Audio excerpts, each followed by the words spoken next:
Commander Zix Plork of the Galactic Federation's Diplomatic Corps stared out the viewport of his shuttle as it descended through Earth's atmosphere. His tentacles twitched nervously, causing his ceremonial sash to rustle.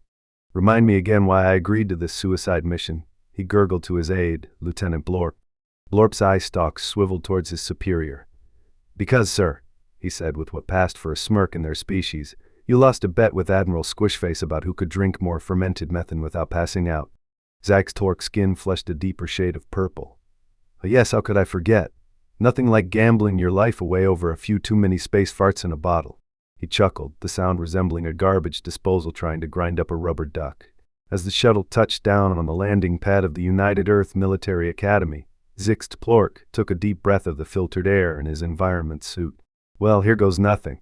Time to see if these humans are as terrifying as the reports say." The hatch opened with a hiss, and Zix Plork stepped out onto the soil of Earth for the first time. He immediately regretted it. "I regretted it. We'd mother have seen you," he exclaimed, his tentacles curling up in shock. "What is this oppressive force trying to crush me?" Blorp consulted his datapad. "According to my reading, sir, it's something the humans call gravity." Zix Plork's eyes bulged. "You mean they live with this tyrannical pull all the time?" He struggled to take a step forward, feeling like he was wading through pudding. "No wonder they're so strong. I feel like I'm being hugged by a black hole." As they made their way towards the welcoming committee, Zix Plork couldn't help but notice the lush green vegetation surrounding them. "Look at all these," he waved a tentacle vaguely. "Plants, sir," Blorp supplied helpfully. "Yes, plants, they're everywhere. It's like the planet is covered in a fuzzy mold. How do the humans not suffocate under all this oxygen-producing life?" Before Blorp could answer, they reached the group of humans waiting for them. A tall, stern-looking woman in a crisp uniform stepped forward. "Welcome to Earth, Commander Zix Plork. I'm General Sarah Ironheart, Commandant of the United Earth Military Academy. We're honored to have you visit our humble institution." Zix Plork attempted to perform the traditional human greeting of a handshake, but his tentacle merely flopped against the general's outstretched hand like a wet noodle. "The honor is mine, General Ironheart. I must say you humans have quite the invigorating planet here." General Ironheart's lips twitched in what might have been amusement. "We'd like to think so. Shall we begin the tour?" As they walked, or in Zix Plork's case, wobbled, towards the main building, the alien commander couldn't help but marvel at the human cadets they passed. Young men and women jogged by in formation, their feet pounding the ground with what seemed to Zix Plork like earth-shattering force. "Great galaxies," he muttered to Blorp. "Look at them go. It's like watching a herd of stampeding horde beasts, only less graceful and more terrifying." General Ironheart, overhearing the comment, smiled. "That's just our morning PT, Commander. Nothing special." Zix Plork's eye stalks swiveled to face her. "You mean they do this voluntarily? Every day?" "Ah. Of course," the general replied, her smile widening. "How else would they stay in shape?" The alien commander shuddered, his gelatinous body rippling with the motion. "On our planet we consider it exercise if we float from one room to another without using our anti-grav boosters." As they entered the main building, Zix Plork was struck by the sheer solidity of the structure. Everything seemed so permanent, so unyielding. It was a far cry from the floating, ever-shifting architecture of his homeworld. "This is our main lecture hall," General Ironheart explained as they entered a large room filled with rows of seats. "Here our cadets learn the theory behind military strategy, tactics, and leadership." Zix Plork peered at the nearest desk, noting the scratches and dents in its surface. "I see your learning implements double as armor. Very efficient." So the general coughed, hiding what sounded suspiciously like a laugh. "Actually, Commander, those are just normal desks. Our cadets can be a bit enthusiastic in their note-taking."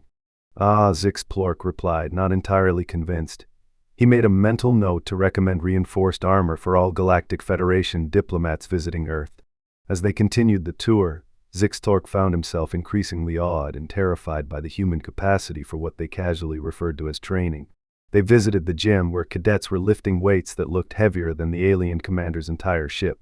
They observed hand-to-hand combat classes, where humans threw each other around with gleeful abandon. "And this," General Ironheart said with pride as they stepped onto a large field, "is where we conduct our outdoor training exercises."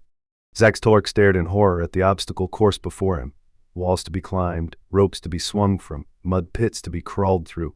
It was like something out of his worst nightmares. You make them do all this?" he asked, his voice a mix of awe and terror.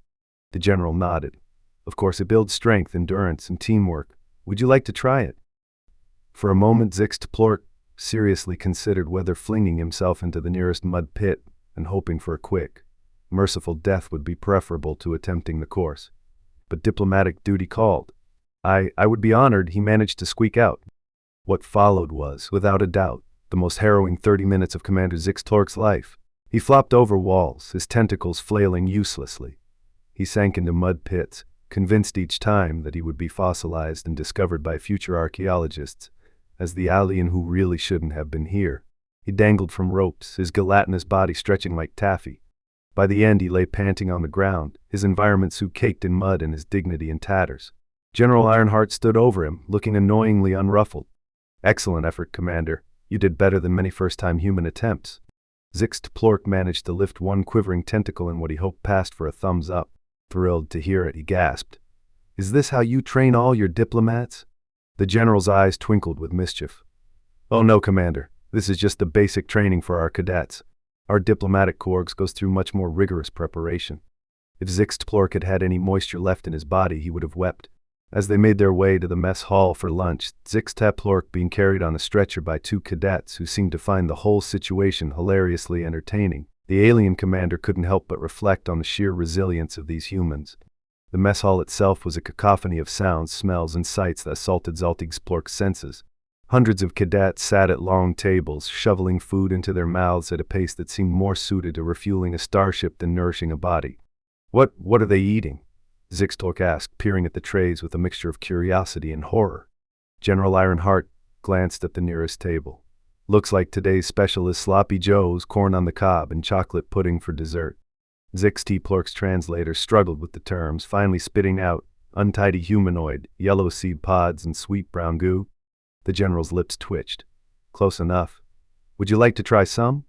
The alien commander eyed the food warily. On his homeworld, meals consisted of absorbing nutrient mists through specialized pores. The idea of physically placing sustenance inside one's body seemed barbaric and, frankly, a little obscene. I suppose in the interest of interstellar relations I should, he said, trying to sound braver than he felt. A tray was placed before him, and Zixtplork stared at it as if it might suddenly sprout legs and attack him, which, given what he'd seen of Earth so far, didn't seem entirely out of the question. With trembling tentacles, he picked up what the humans called a fork and poked at the sloppy joe. To his horror, it jiggled slightly, reminding him uncomfortably of his own gelatinous flesh. Go on, General Ironheart encouraged, a glint in her eye that Zixtplork was starting to recognize as trouble. It's not going to bite you. No, Zixtplork muttered, but it might dissolve me from the inside out. Nevertheless, he steeled himself, and with a quick prayer to whatever cosmic entities might be listening, shoved a forkful of the sloppy joe into his mouth. The taste was indescribable. Flavors exploded across his palate, sensations he had never experienced before coursing through his body. It was salty, sweet, savory, and about a dozen other things his species had no words for. Great galactic nebulas, he exclaimed, his eye stalk spinning wildly. What is this sorcery? General Ironheart laughed, a sound that reminded Zixtplork of the pleasant tinkling of crystal wind chimes on his homeworld. That, Commander, is the magic of processed meat and tangy sauce on a bun. Zixtplork found himself reaching for another bite, then another. Before he knew it, he had cleared his plate, even managing to figure out how to eat the corn on the cob, though not without splattering butter across his environment suit in a way that would have his cleaning drones working overtime. As he sat back, feeling both satisfied and slightly queasy, Zixtplork had a sudden realization. General, he said, his voice filled with awe, I think I understand now why your species is so formidable. Oh, General I raised an eyebrow. And why is that? You live on a planet that constantly tries to crush you, surrounded by aggressive plant life. You voluntarily subject yourselves to physical torment that would qualify as cruel and unusual punishment on most civilized worlds. And then, to top it all off, you fuel yourselves with this. He gestured at the empty plate before him. It's no wonder you're spreading across the galaxy like a delightfully terrifying plague. You're all insane. The general threw back her head and laughed, a booming sound that drew the attention of nearby cadets. Commander Zixtplork, I do believe that's the finest compliment anyone has ever paid to our humble academy. As the day wore on, Zixtplork found himself dragged, sometimes literally, from one mind-boggling experience to another. They visited the firing range, where cadets were practicing with weapons that made the alien commander's own sidearm look like a child's toy. The thunderous reports of the firearms had Zix Torque's tentacles curling in on themselves, trying to block out the noise. How do you stand it?" he shouted to General Ironheart over the din.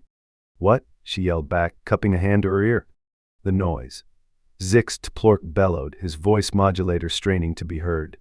"How do you tolerate this constant assault on your auditory organs?" The general grinned, tapping the side of her head. "Plugs, Commander, and years of practice. You get used to it."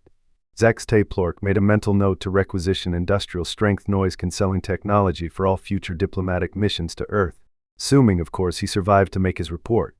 Next on the agenda was a demonstration of the Academy's latest combat simulations. Zix Torque found himself ushered into a dark room filled with strange, hulking shapes. "These," General Ironheart explained with evident pride, "are our state-of-the-art VR combat pods. They allow our cadets to experience realistic battle scenarios without the risk of actual injury." Zix Torque eyed the pods warily. They looked disturbingly like the digestive chambers of the carnivorous plants on his homeworld. "And you're sure they're safe?" The general's smile was just a tad too wide for comfort. "Of course. Would you like to try one?" So before Zix Torque could formulate a diplomatic refusal, he found himself being guided towards an open pod. "Now don't worry," General Ironheart assured him as she helped him inside. "We'll start you off with something simple. How about a nice, relaxing beach landing scenario?" The pod closed around him, and Zix Torque found himself enveloped in darkness.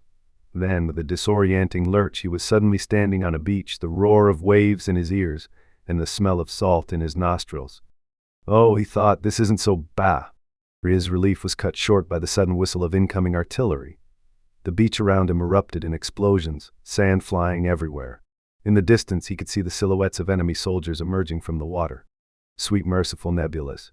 Zix Torque screamed, his tentacles flailing in panic. He tried to run, only to trip over his own appendages and face plant into the virtual sand. From somewhere outside the simulation, he heard General Ironheart's voice, tinged with amusement. "Remember, Commander, it's not real. Just treat it like a game." "A game?" Zix Torque shrieked as a virtual bullet whizzed past his head. "On my planet, games involve gentle float races through fragrant mist gardens, not this madness." Despite his protests, Zix Torque found himself caught up in the intensity of the simulation. He crawled, rolled, and occasionally levitated, a natural defense mechanism of his species, his way across the beach, all the while marveling at the sheer insanity of human military training.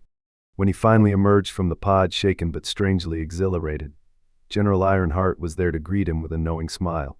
"So, Commander, what did you think?" Zix Torque's eye stalks swiveled wildly as he tried to gather his thoughts. "I think," he said slowly, "that if this is how you train your soldiers, it's a miracle the galaxy hasn't surrendered to humanity out of sheer terror." The general laughed, clapping him on what passed for his shoulder. "Oh, Commander, flattery will get you everywhere." "But our day isn't over yet. We still have the zero-G combat training to cover." Zix Torque's gelatinous body quivered in a mix of fear and anticipation. He was beginning to understand why humans were considered the most unpredictable species in the galaxy.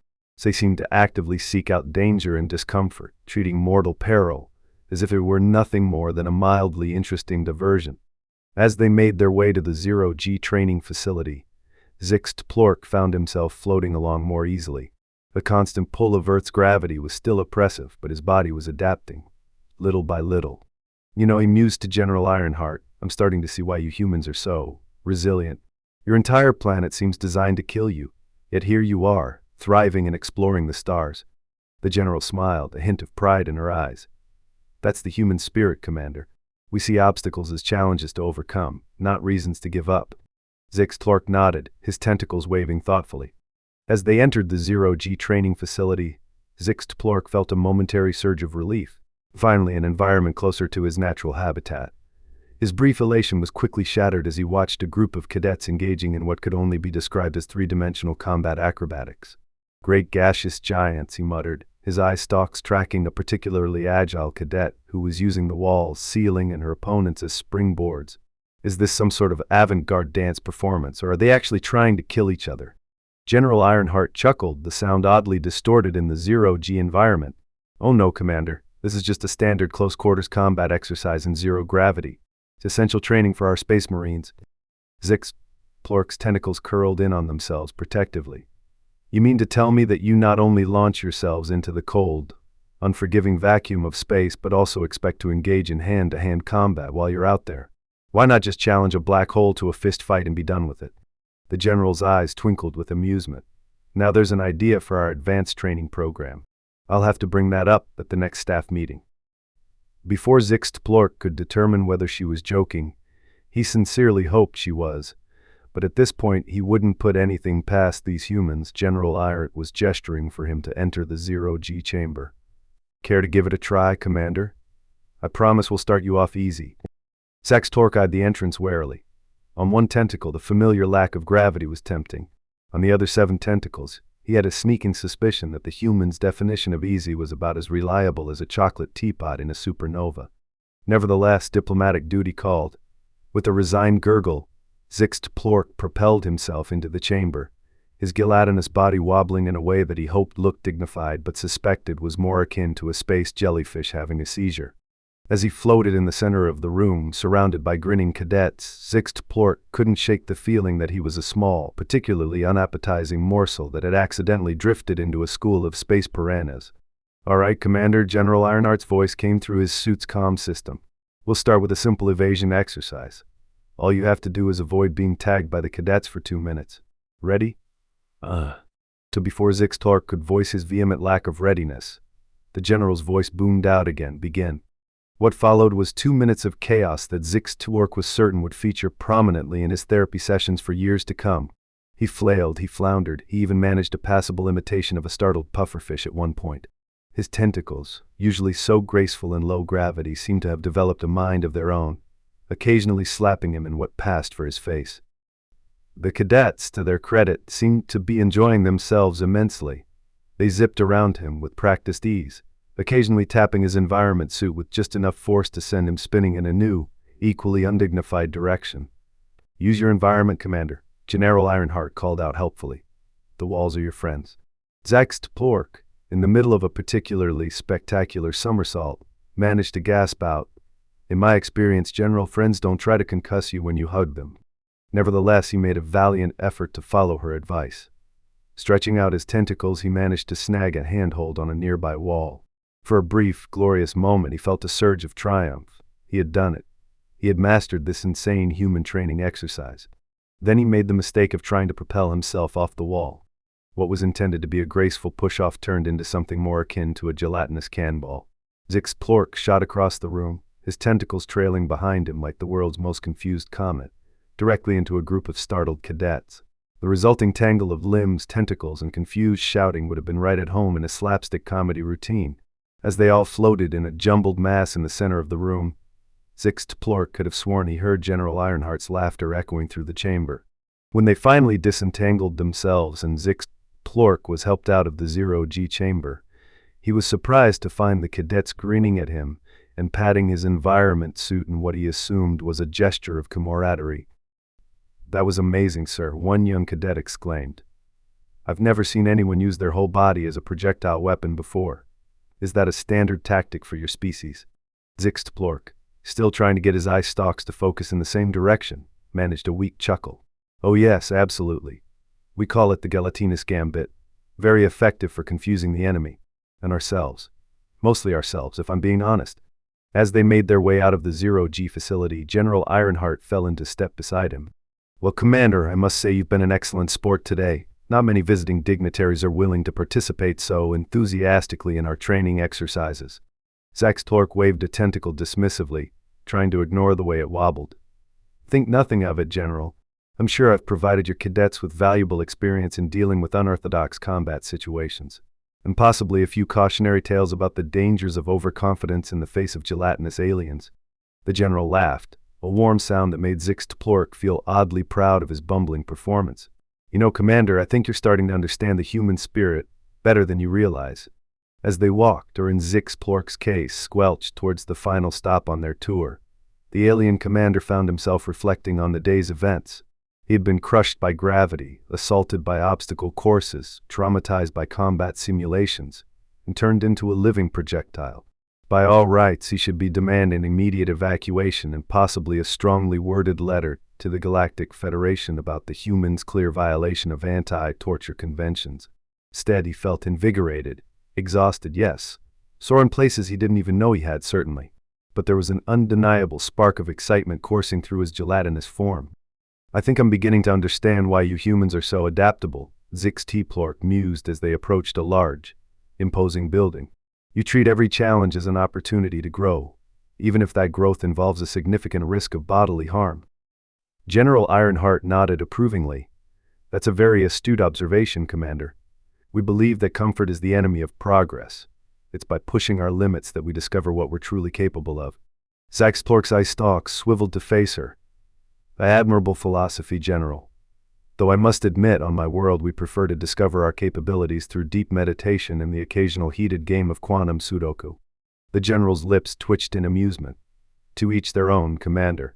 Now let me introduce you to the pride of our academy." They stepped into the building, and Plork found himself in a vast hangar filled with sleek, menacing shapes that could only be spacecraft. But these were unlike any vessels he had ever seen before. Where Galactic Federation ships tended towards smooth, organic shapes, these human craft bristled with angles and protrusions that screamed barely contained aggression. "Sweet mother of mercy," Plork breathed, his tentacles curling in awe. "You've weaponized geometry." General Ironheart beamed with pride. "Welcome to our aerospace program, Commander.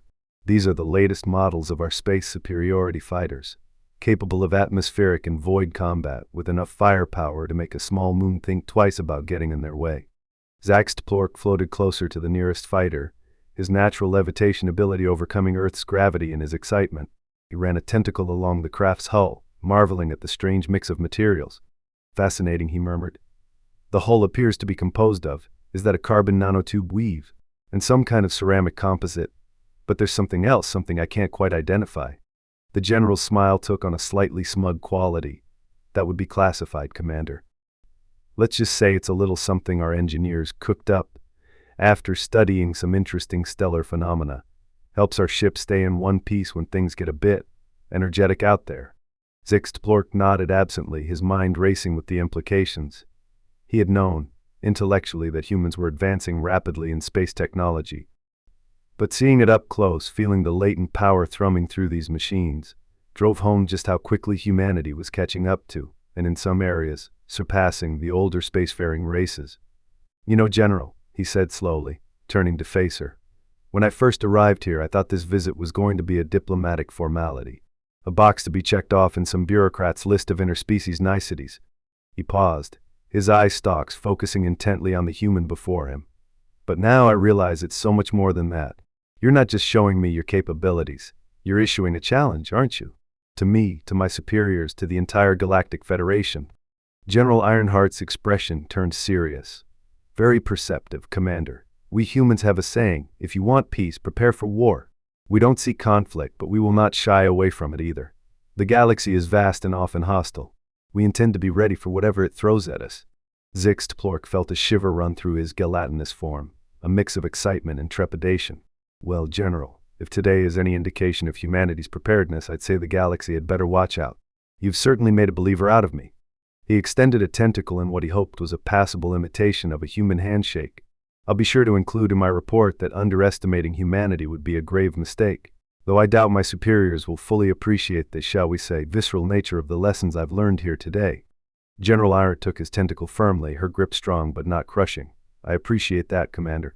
And who knows? Perhaps this visit will mark the beginning of a closer cooperation between our peoples. I, for one, would be very interested in learning more about this quantum Sudoku you mentioned earlier." As they made their way back to the landing pad where Plork's shuttle waited, the alien commander found himself looking at Earth and humanity with new eyes. The crushing gravity, the abundance of life, the very air that had seemed so oppressive just hours ago now felt like a challenge, a dare from the universe itself. Standing at the foot of the shuttle's ramp, Plork turned to General Ironheart one last time. "You know, General, I came here expecting to find a species struggling to survive on a death world. Instead, I found a race that has not just adapted to their harsh environment, but thrived in it. You've turned your very disadvantages into strengths." He paused, his tentacles waving in what humans might interpret as a thoughtful gesture. "I think I finally understand why you call Earth a Goldilocks planet. It's not because it's just right, it's because you've made it just right. Through sheer determination, ingenuity, and what I can only describe as a worrying enthusiasm for danger." General Ironheart laughed, the sound warm and genuinely amused. I think you've got us pegged, Commander. Though I must say you've shown quite a bit of that determination yourself today. Not many visiting dignitaries would have made it through our little tour with such grace. Zix Torque's body rippled in what passed for a self-deprecating shrug. Oh, I don't know about grace, but I certainly made it through with a newfound respect for humanity and a collection of bruises that I'm fairly certain spell out what was I thinking, in Morse code across my midsection. As he began to ascend the ramp, a thought struck him. He turned back to the general, his eye stalks gleaming with mischief. You know, General Ironheart, I believe I owe Admiral Squishface a rematch when I get back. Care to share any tips on how to increase one's tolerance for fermented methane? I have a feeling I'm going to need every advantage I can get in future dealings with humanity. The general's answering grin was positively predatory. Oh, Commander, I thought you'd never ask. Let me tell you about a little human tradition called pre-gaming. As the shuttle's hatch closed behind him and the engines began to power up, Commander Zix Torque settled into his acceleration couch, feeling simultaneously exhausted and exhilarated. He had come to Earth expecting to study a curiosity, a young species taking its first tentative steps into the galactic community. Instead, he was leaving with the unshakable feeling that he had just witnessed the opening moves of a game that would reshape the very fabric of galactic society. Humanity, with its Deathworld turned cradle of innovation, its dangers reforged into strengths, was not merely joining the galactic stage, it was preparing to steal the show. As the shuttle broke atmosphere and the blue marble of Earth receded behind him, Zix Torque found himself chuckling. A sound bubbled up from deep within him, a mixture of genuine amusement and nervous energy that set his whole body jiggling. Oh, Admiral Squishface, he gurgled to himself, you have no idea what you've gotten us into. But I have a feeling the galaxy is about to become a much more interesting place. With that thought, he settled in for the journey home, already mentally composing the most tactful way to suggest to his superiors that they might want to start taking yoga classes. After all, if they were going to keep up with humanity, they were going to need to be a lot more flexible, in every sense of the word.